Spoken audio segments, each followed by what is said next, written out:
Yeah, it happened around 5 p.m. yesterday. Yeah, tell me what happened. You were in Powell's bookstore. Yeah, I was in Powell's at the downtown location, which is always very busy. Holiday season is gearing up, so a lot of people were there shopping. It was quite crowded, which is, I suppose, common there. And so yeah, it was Sunday night, and my husband and I were shopping for books. I had just gotten a new job, and so I was hoping to pick up some books to help me do well in my new job, and buy some holiday gifts. And my husband and I had made plans to meet at the cafe there. And the first time I came to Portland for a visit was back in 2015, and I had remembered that cafe as being a nice place. That was had good coffee, and so it was a good place to be. But so we made plans to meet there, and basically what happened was I ordered a coffee. My husband and I were going to meet there, and so I was waiting for him to arrive, and I paid for the coffee, paid for the items that I purchased, and I noticed that some man was staring at me and looking at me and kind of watching me from the risers. They have this sort of inner seating area where you can kind of sit on an elevated area, and so he was on this elevated area above my eye level looking at me. And I kind of ignored it at first. I was like, okay, like whatever, people are gonna do what they're gonna do. The cafe was pretty crowded. There were a lot of families in there, dozens of people in there. It was packed. There was no seating anywhere to be found. And so I was just standing waiting for my coffee. And I had sort of walked away a little bit to see if there was seating. There was no seating, and so I walked back toward where I was going to pick up my coffee as I was waiting for it. And my husband had arrived there. I saw him. He was right there next to me, and I was told that I had to walk around the counter to this one side of the counter that was much closer to this man to pick up my coffee. And so I walked around the counter to pick it up, and as I approached the area to pick up my coffee, this man spat at me from about like 5 feet away. And it was a very intentional, like forceful amount of spit. Like it was a shocking amount of spit, and it traveled quite far. He was still about 5 feet away from me, and I believe that he was aiming for my face, for it to land on my face. But my head was kind of like this, so it kind of landed on my hair here. And I was definitely in shock when it happened, and I was shocked, and I think my husband was shocked. And basically that's the initial thing that happened. And after that happened, the man was again looking directly at me, not breaking eye contact, saying, "I have COVID, I have COVID, I have COVID," repeatedly staring at me and saying this. And to me, I was like, okay, well, like, I was just completely shocked. I mean, obviously there's like, COVID is not something to take lightly, and it's not something to threaten people with. And a lot of people are immunocompromised and do take that stuff seriously still. And I think rightfully so for a lot of folks. And, crowded holiday travel and shopping can be very stressful for some people that have immune issues. And so, I mean, using COVID as a threat to someone after you have degraded them and harassed them and been menacing toward them in such a public way in front of dozens of people was just shocking. And the way that Powell's handled it was completely unacceptable, in my opinion. And do you believe this man was specifically targeting you? I don't know him. I've never seen him before. But I was chosen out of the many people that were there. He decided to specifically spit on me. He made eye contact with me and then decided to do that in a crowded cafe full of people. And so for me, it felt weirdly targeted, even though I had no idea who this person was. And so for some reason, I was the chosen victim of this incident. And afterward, basically my husband and I were trying to tell this man to leave. Powell's did nothing. They did nothing to intervene. There was no on-site security whatsoever at Powell's.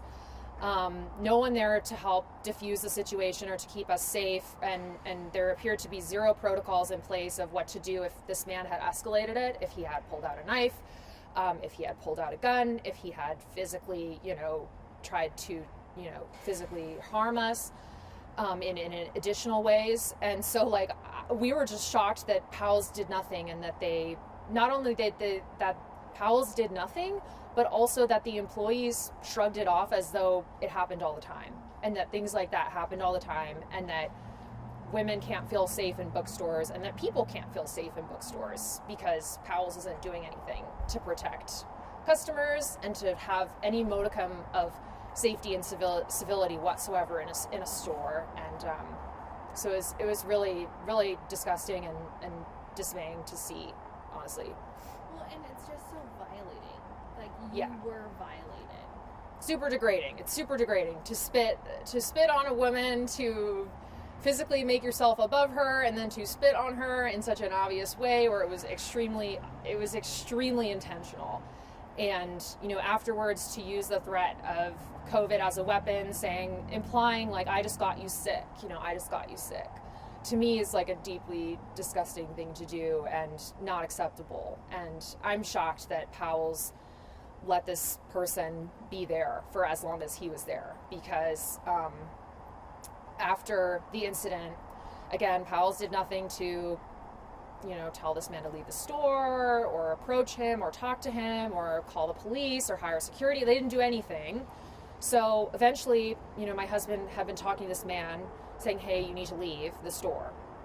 And so the man eventually stormed out, and as he was leaving, he was threatening us with violence. He was saying, I'm going to hurt you guys, cursing and making physical, verbal threats of physical violence. And, for a moment, we're like, okay, like, is he going to come back in? Is he going to come back in and do something violent? Is he going to bring a weapon next time? Like, that's where my mind was going. And my mind was like, okay, you know what? We bought our books. We need to leave. Like, we're out of here because this place is not safe. And these employees are not only not equipped to handle anything like this, but they also don't know what to do. They don't know how to respond. They don't know of, okay, maybe it's to the point where it's dangerous enough that we actually need to call the police and get some help here.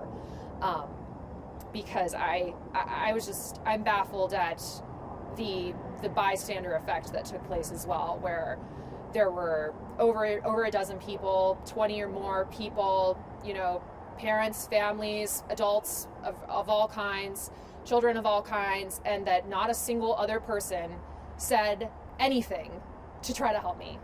Well, police had told me that he might have spit on other people too. Is that true? I didn't personally witness it,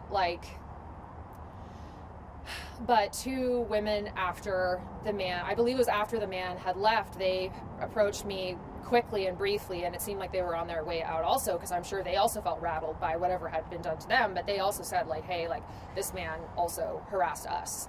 And so they had kind of just told me, like, yeah, like, we were also harassed. So I don't have, like, firsthand, eyewitness of other people being attacked, but a few people in the cafe suggested that they may have been attacked also by this person.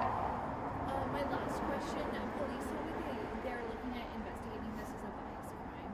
What do you make of that? I think it's possible. I don't know, and I think we have to look at all the facts of the case and look at whether other women were targeted exclusively or whether it was more broad in general. And I think this person, if they are arrested and questioned, that this person is asked, was this your intention? Because I think it feels personal, when someone singles you out in a large group of people and decides, you know what, I'm going to do this to you. It feels inherently personal. And so I don't know, but I have that feeling that, like, I was obviously the intended victim. And so I think security footage of the incident, Powell's has many security cameras. The employees said that they were aware that he had entered through the front building entrance, whatever that means. So I don't know if that means that they knew that he had entered and they chose not to do anything. If they were just going to watch him and wait until he did something horrible.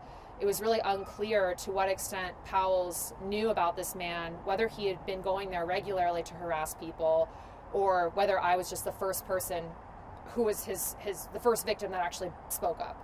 And I really want people to remember that it's all of our jobs to speak up about things when we see things, and to not just let the bystander effect make more victims, because I really think it's important that we look out for each other in our community, and that we report things when we see it, and that we know at a certain point that it's just not safe.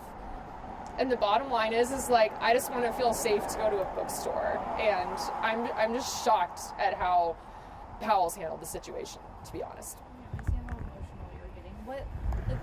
What are you feeling right now that is like bringing that emotion up for you? Is it like reliving what happened? Is it the fact that like you felt like maybe no one had your back? Yeah, I mean, my husband had my back, which is amazing, but often, women go through the world alone, and, sometimes he can't always be there to step in and say, hey, don't do that. And obviously I spoke up for myself, and I'm trying to speak up for myself now, and, I phoned the police, and, afterwards I was like, you know what, yeah, I think this was a crime that occurred, and it needs to be reported. And I think so for me, it's partly the personal shock of the incident, and just feeling like so many crimes go unreported, that women or other victims are just too afraid to say anything because they don't know if what happened was even a crime. And so I feel like it's sad, but I think it's really important to empower yourself through educating yourself about the laws in the state, and what constitutes harassment, what constitutes assault, what constitutes, menacing behavior. All of those things are crimes punishable with jail time and other things. And so I think it's important that people are aware of what's illegal behavior, and that when they see people being hurt, that they speak up and that they say something. So Thank you.